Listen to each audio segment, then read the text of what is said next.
Mathematics sets के बारे में। सेट्स क्या होता है? वैसे तो सेट होता है कलेक्शन ऑफ एलिमेंट्स या कलेक्शन ऑफ ऑब्जेक्ट्स। तो क्या कलेक्शन सभी का कलेक्शन माना जाएगा? इसमें कौन से कलेक्शन लिए जाएंगे? जैसे एक हमारे पास में एक बकेट है, इसमें कुछ नंबर्स हैं, कुछ अल्फ़ाबेट्स हैं, कुछ नेम लिखे हुए हैं, तो ये हमने कलेक्शन ले लिया, तो क्या इसे सेट बोल देंगे हम? नहीं, इसे हम सेट नहीं बोलेंगे। क्यों? क्योंकि इससे हमें कुछ भी पता नहीं चल रहा है, हम कुछ भी इसमें लिख दे रहे हैं और उसे हम सेट का नाम दे रहे हैं, तो ये सेट नहीं है। सेट क्या होता है? सेट को जब तक हम डिफ़ाइन नहीं करेंगे कि हम क्या चाहते हैं उससे, तो क्या होता है, सेट एक वेल डिफाइंड होता है। सेट को बनाने से पहले हम उसे डिफ़ाइन करना पड़ेगा कि हम उससे कौन सी इन्फॉर्मेशन निकालना चाहते हैं। तो सेट क्या होता है? ए वेल डिफाइंड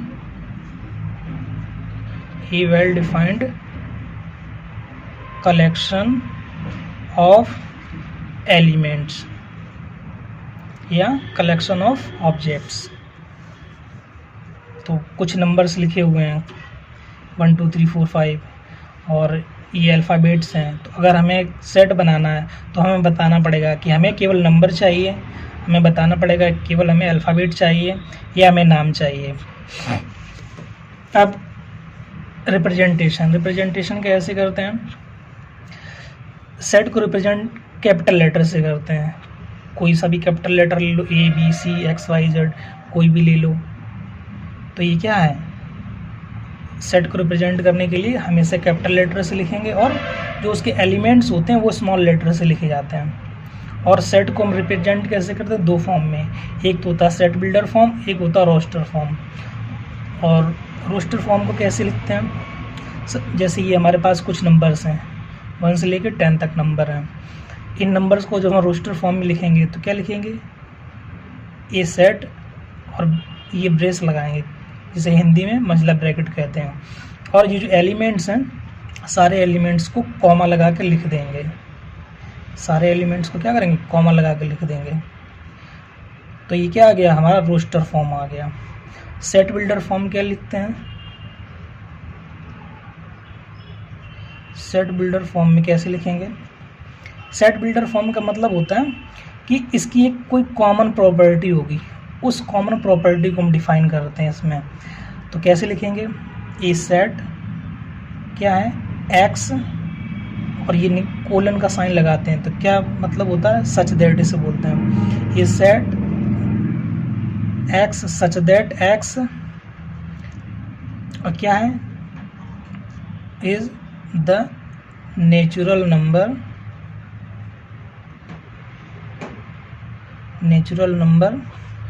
और जो नंबर है ना, कितना है? Less than 11। तो ये क्या हो गया हमारा सेट बिल्डर फॉर्म में? क्या लिखा? एक set x such that x is a natural number 1 2 3 4 5 6 7 8 9 10 और कहाँ तक है? लेस देन 11, यानी 11 से छोटे हैं। तो सारे हमारे आ गए। एक और एग्जांपल लेते हैं। जैसे हमारे पास में कुछ सिंबल्स हैं AEIOU, इसे क्या करेंगे? रोस्टर फॉर्म में लिखेंगे। जैसे रोस्टर फॉर्म में लिखने के लिए V, कोई भी आप सिंबल ले सकते हो, मैंने V यहाँ पे लिया। ब्रेस लगाएंगे और इन्हें जो भी सिंबल्स है ना, जो एलिमेंट्स है ना, इन्हें इसमें कॉमा लगा के लिखते जाएंगे। तो क्या है? ये रोस्टर फॉर्म में हो गया। Roster form. Set builder form में क्या लिखेंगे? सेट बिल्डर फॉर्म में V equal to x such that x is a vowel of alphabet. इससे क्या है?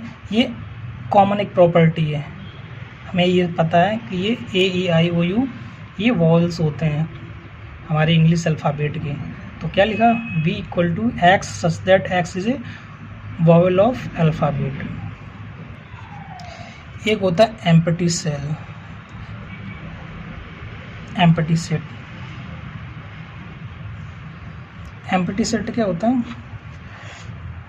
जैसे ए एम्प्टी सेट है तो उसे केवल ब्रेस बना देंगे या उसे फाई के फॉर्म में लिख देंगे। तो ये क्या होता है एम्प्टी सेट। इसमें एम्प्टी का मतलब कुछ नहीं है, खाली है इसमें। और अब कुछ बच्चे सोचते हैं कि ए इक्वल टू अगर इसमें ब्रेस लगा के या 0 लिख दें तो ये एम्प्टी सेट। नहीं, ये एम्प्टी सेट नहीं होता। क्यों? इसमें ये एक एलिमेंट है, भले ही 0 है लेकिन ये एलिमेंट है, तो ये एम्प्टी सेट नहीं बोला जाता। अब कुछ नंबर्स लेते हैं। जैसे एक हमारे पास एक सेट है ए इक्वल टू पहला वाले 1 2 3 4 5 ये है।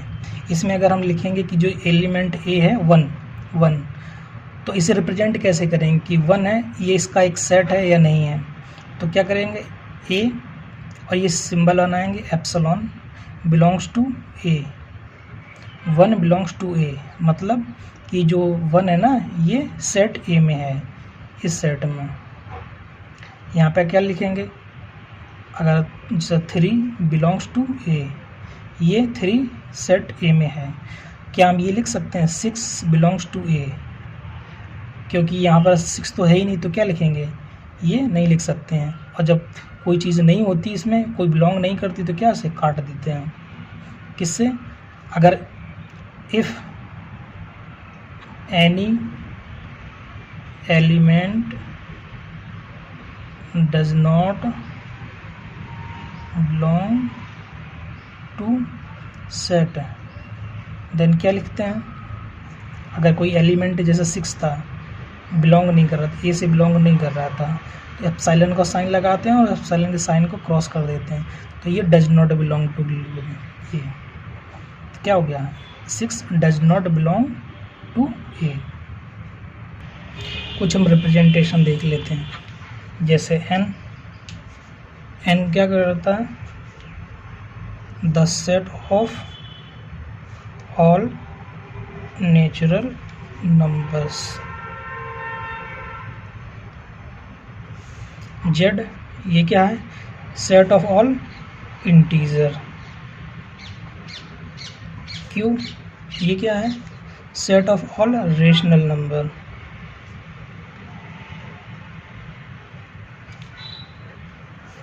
क्यू क्या है, set of all rational number. R से क्या रिप्रेजेंट करते हैं, सेट ऑफ रियल नंबर।